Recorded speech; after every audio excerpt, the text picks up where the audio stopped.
आखिर पैसा इतना ज़रूरी क्यों है? क्यों हमारे पास सर्टेन अमाउंट ऑफ मनी होना चाहिए? अगर मैं कहूँ कि पैसा आपको एक बेटर ह्यूमन बीइंग बनने में हेल्प करता है, तो आप सोचोगे कैसे? समझते हैं कैसे? सबसे पहले पैसे को लेके हमारी सोसाइटी में बहुत सारे मिसकंसेप्शंस हैं, जैसे money can not buy you happiness, पैसे के पीछे भागना सारे प्रॉब्लम्स का कारण है, अमीर लोग हमेशा करप्ट, सेल्फिश और ईविल होते हैं, हमेशा सिंपल लिविंग और हाई थिंकिंग होना चाहिए, सरकारी नौकरी लेके सेटल हो गए तो सारे प्रॉब्लम सॉल्व हो गए, स्टॉक मार्केट गैम्बलिंग है। ऐसे बहुत सारे मिसकंसेप्शंस जो हमारी सोसाइटी के पुअर होने के मेन कारण हैं। बचपन से लेके एक सर्टेन टाइम तक मुझे भी ये दुविधा रहता था, क्या बहुत सारा पैसा कमाना सही है या गलत है? क्या पैसा हैप्पीनेस खरीद सकता है? मैं इस बारे में बहुत सोचा और इवेंचुअली इस कंक्लूजन पे पहुंचा, पैसा वो रॉकेट नहीं है जो आपको हैप्पीनेस तक लेके जाएगा, बल्कि पैसा वो लॉन्च पैड है जिस पे रखकर आप अपने हैप्पीनेस का रॉकेट लॉन्च कर सकते हो। आप कैसे खुश रहोगे जब आपके अपने भूखे और बीमार हो और आप उनकी ज़रूरतों को पूरा नहीं कर पा रहे हो? आप कैसे खुश रहोगे जब आपको वो करना पड़ रहा है जो आप नहीं करना चाहते हो? आप कैसे खुश रहोगे जब कुछ पैसों के लिए आपको अपना घर, परिवार और दोस्त सब कुछ छोड़कर किसी पराई जगह पे रहना पड़ रहा है? लेकिन जब आप एक सर्टेन अमाउंट ऑफ वेल्थ को क्रॉस कर जाते हो, जहाँ पे आपके पास इतना पैसा है कि ये सारे बेसिक प्रॉब्लम सॉल्व हो गए हैं, फिर आप वो कर सकते हो जो आप करना चाहते हो। अपने खाली टाइम में आत्ममंथन कर सकते हो, ध्यान कर सकते हो और अपने खुशी या आनंद तक पहुंच सकते हो। We humans are born to explore, to seek hidden truths and to live our life at fullest. लेकिन पैसा कमाने और एक सोशल लाइफस्टाइल मेंटेन करने के लिए मोर देन 98% लोग एक रैट रेस में फंसे हुए हैं। ये एक कांस्टेंट लूप है, job, money, social security, job, money, social security, जिसमें लोग फंस के एक मिजरेबल लाइफ जी के चले जाते हैं in absence of financial knowledge. एक बार जब आप फाइनेंशियली फ्री हो जाते हो तो आपका लॉन्च पैड रेडी हो जाता है। Now you can go higher high. इसके बहुत सारे एग्जाम्पल हमें हमारे हिस्ट्री में दिखते हैं। ऐसे ह्यूमन बीइंग्स जिन्होंने अपने ह्यूमन पोटेंशियल के पीक को टच किया, फॉर एग्जाम्पल कृष्ण हो, बुद्ध हो, महावीर हो, ओशो, नवल रविकांत या फिर जिद्दू कृष्णमूर्ति, ये सारे वेल्दी फैमिली से बिलोंग करते थे। ये इंडिकेट करता है कि एक बार आपका बेसिक्स क्लियर है तो आप हायर मीनिंग पे फोकस कर सकते हो। सेकेंडली, हमारा माइंड एक एंडलेस चेजिंग मशीन है। ये जब तक अपने डिजायर्स को पूरा नहीं कर लेता तब तक बेचैन रहता है, और जैसे ही उस चीज़ को पा लेता है फिर उसका वैल्यू कम हो जाता है। और कॉन्स्टेंटली मनी को चेज करना हमारे माइंड का स्ट्रॉन्गेस्ट फीलिंग है। एक रिसर्च के अकॉर्डिंग मोर देन 88% लोगों के एंजाइटी और डिप्रेशन का कारण फाइनेंशियल इनसिक्योरिटी है, जो उनको मेंटली और धीरे धीरे फिजिकली भी कमजोर करते चला जाता है। इसलिए एक सर्टेन अमाउंट ऑफ मनी बनाना बहुत जरूरी है ताकि आप उस लूप से निकल सको। आप उतने पैसे बना के खुद ही देख लो कि ये आपके हायर पर्पस को फुलफिल नहीं करेगा, ये आपकी लाइफ में मीनिंग नहीं डाल सकता। नवल रविकांत कहते हैं कि play a game to escape out of it. मतलब ये है कि अगर लाइफ में आप कुछ बड़ा करने का प्लान कर रहे हो तो उसको इस तरीके से करो कि फिर आपको वो ना करना पड़े, आप उसमें से निकलने के लिए उस चीज़ को करो। और फाइनेंस में ये स्टेटमेंट बहुत रेलिवेंट है, earn money, save and invest. तब तक जब तक आप इतना पैसे ना बना लो कि फिर आपको पैसे बनाने के लिए खुद को एंगेज ना करना पड़े। तो चलिए समझते हैं मनी के बहुत सारे हिडन और बहुत डीप सटल इंपॉर्टेंस को।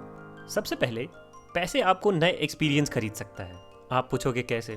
समझाता हूँ। पैसे आपको बहुत ही यूनिक जगह पे लेके जा सकता है, जैसे अंटार्कटिका, सॉन्डुंग, चांगथांग प्लेट्यू ऑफ लद्दाख। पैसे आपको यूनिक डिश ट्राई करा सकता है, जैसे ये जापानीज सुशी। पैसे आपको ऐसे लोगों से मिला सकता है जो अपने फील्ड में आउटलायर हैं, जैसे रोनी कॉलमैन, क्रिस्टोफर नोलन। पैसे से आप किसी ग्रेट आर्टिस्ट के फाइनेस्ट क्रिएशन को एक्सपीरियंस कर सकते हो, आप लेटेस्ट बेस्ट टेक्नोलॉजी को एक्सपीरियंस कर सकते हो। अगर आप स्पेस एंथुसियास्ट हो तो आप स्पेस ट्रैवल कर सकते हो, आप एडवेंचर लवर हो तो बहुत सारे एडवेंचर कर सकते हो। इमेजिन करो कि आप लाइफ को बिना इसके फुलेस्ट पोटेंशियल पे एक्सपीरियंस किए बिना ही चले जाते हो, इस दुनिया के छिपे हुए सच्चाइयों को जाने बिना आप चले जाते हो। कितना गलत होगा ना। अब समझते हैं पैसा कैसे आपको स्पेशलाइजेशन अलाउ करता है। पहले के समय में हर किसी को अपना सारा काम करना पड़ता था, जैसे खेती करो, अपने घर का रिपेयर खुद से करो, दूध के लिए गाय भैंसों को पालो, और यहाँ तक कि अपने घर का साफ सफाई भी आपको खुद से करना पड़ेगा। और ऐसे बहुत सारे काम होते थे जो आपको खुद से करने होंगे। लेकिन अब के समय में आप वो करो जो आप करना चाहते हो या फिर आप जिसमें बहुत अच्छे हो, और वो करके आप पैसा कमाओ, और ये पैसा आपको वो सारी चीज़ें करके दे देगा जो आप नहीं करना चाहते हो या फिर जो आपको नहीं करने आता है। जैसे आपको अपना घर रिपेयर करने नहीं आता है, इट्स ओके। अगर आपको गेम खेलना और गेम का स्ट्रीमिंग करना अच्छा लगता है तो आप वही करो। आप गेम स्ट्रीम करके बहुत सारे पैसे कमा सकते हो। ये पैसा आपको वैरायटी ऑफ एग्रीकल्चरल प्रोडक्ट भी खरीद के दे देगा और आपके घर को रिपेयर भी करा देगा। इसके बाद समझते हैं पैसा कैसे आपको और आपके फैमिली को खुश रखता है। एक फीमेल एक मेल को चूज करते वक्त ऐसे मेल को प्रेफरेंस देती है जिसके पास ज़्यादा मनी या रिसोर्सेज हो, क्योंकि ये मनी उसके और उसके बच्चे के सर्वाइवल के लिए बहुत ज़रूरी है।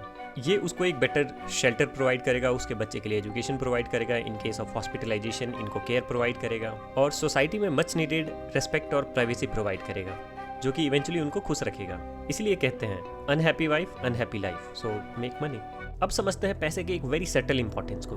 मनी स्टोर्स वैल्यू, समझते हैं। हो सकता है कि आपका जॉब अभी हाई डिमांड और हाई पेइंग हो, लेकिन हाई चांसेस है कि जैसे एआई में एडवांसमेंट हो रहा है, आपका जॉब आगे चल के डिमांड में ना हो। जैसे website front end designer, may be अभी आप एक बहुत अच्छे वेबसाइट फ्रंट एंड डिजाइनर हो, बट कुछ सालों में ये जॉब नहीं रहेगा। इसलिए आपका जो ये वैल्यूएबल स्किल है, आप इसको पैसे में कन्वर्ट कर सकते हो किसी और के लिए वेब डिजाइनिंग करके, और उस पैसे को आप कहीं इन्वेस्ट कर सकते हो जो कि ग्रो करता रहेगा, और आपका जो ये वैल्यूएबल स्किल है ये प्रिजर्व्ड रहेगा मॉनेटरी वैल्यू के फॉर्म में। इसलिए अगर आप अभी यंग हो और आपके पास एनर्जी और स्किल है जो समय के साथ खत्म हो जाएगा, इसलिए आप मेहनत करो, अपने स्किल को मनी में कन्वर्ट कर लो और इसको स्टोर कर दो। लाइफ में बहुत सारे ऐसे ब्लैक स्वान इवेंट्स होते हैं जहाँ पे पैसा आपको और आपकी फैमिली को प्रोटेक्ट करता है, क्योंकि हमको नहीं पता कब हमारे अपने लोग हॉस्पिटलाइज हो जाएं, और believe me in most of the cases पैसा उनको बचा सकता है। लाइफ में बहुत सारी चीज़ें हाईली अनप्रेडिक्टेबल होती हैं और ये दूसरों के एक्शन पे डिपेंड करती हैं। जैसे मुर्शिदाबाद में अभी रिसेंट में हुआ वायलेंस, दिल्ली में थार चढ़ा देना लोगों पे, लाडली बहन योजना जैसे स्कीम से किसी स्टेट को बैंकरप्ट कर देना, बेंगलोर हो, महाराष्ट्र हो या तमिलनाडु हो, लैंग्वेज वॉरियर्स का वायलेंस करना, ये सब आपके एक्शन पे डिपेंड नहीं करता है। लेकिन अगर आपके पास पैसा हो तो आप आसानी से इन बकवास की चीज़ों से बच सकते हो, अपने आसपास के लोगों को चेंज कर सकते हो, या फिर आप वो लोकेशन ही चेंज कर सकते हो। यहाँ तक कि पैसा आपको एक्सप्लॉयटेशन से भी बचाता है, स्पेशली इंडिया जैसे कंट्री में जहाँ पे हर जगह करप्शन है। आप एक अच्छे लॉयर को हायर कर सकते हो और लिटरली यहाँ पे आप अपने लिए जस्टिस खरीद सकते हो। पैसा आपको फ्रेश एयर प्रोवाइड कर सकता है, ये आपको फ्रेश फूड प्रोवाइड कर सकता है, ये आपको फ्रेश वाटर प्रोवाइड कर सकता है, ये आपके बच्चों को हाई एजुकेशन प्रोवाइड कर सकता है, या आपको much needed peace and privacy provide करता है, और पैसे से आप अपना आइडिया और रिलीजन प्रमोट कर सकते हो। यहाँ तक कि आप किसी स्पेशल कॉज को सपोर्ट तक कर सकते हो। इसलिए लेट्स मेक मनी, एटलीस्ट इतना कि हमको वो ना करना पड़े जो हम नहीं करना चाहते हैं, या फिर वो जो कि मोरली और एथिकली गलत है। आई नो आप सोच रहे हो कि इनमें से बहुत सारी चीज़ें तो आपको पता है, लेकिन बहुत बार हमें कोई बताने वाला चाहिए होता है, वो भी चीज़ें जो बहुत ऑब्वियस हैं, और ये वीडियो आपके और मेरे दोनों के लिए रिमाइंडर है। हावेवर हमें पैसे में बहुत ज़्यादा इंडल्ज भी नहीं होना है। पैसे का फोर्स ऑफ अट्रैक्शन बहुत स्ट्रांग होता है। पैसे को चीज़ करने में हो सकता है कि आपका लाइफ ऐसे पास हो जाए कि आप अपने हेल्थ, फैमिली और अपने कॉन्शियसनेस को खो बैठो। इसलिए महात्मा बुद्ध के मध्यम मार्ग को चूज करते हैं, और ये हमेशा दिमाग में रख के चलते हैं कि कितना सही है और कितना गलत है। And thank you for your time. यहाँ इस चैनल पे हम लोग फाइनेंस को डिस्कस करेंगे और कैसे फाइनेंस को यूज़ करके अपने लाइफ को बेटर बनाएं।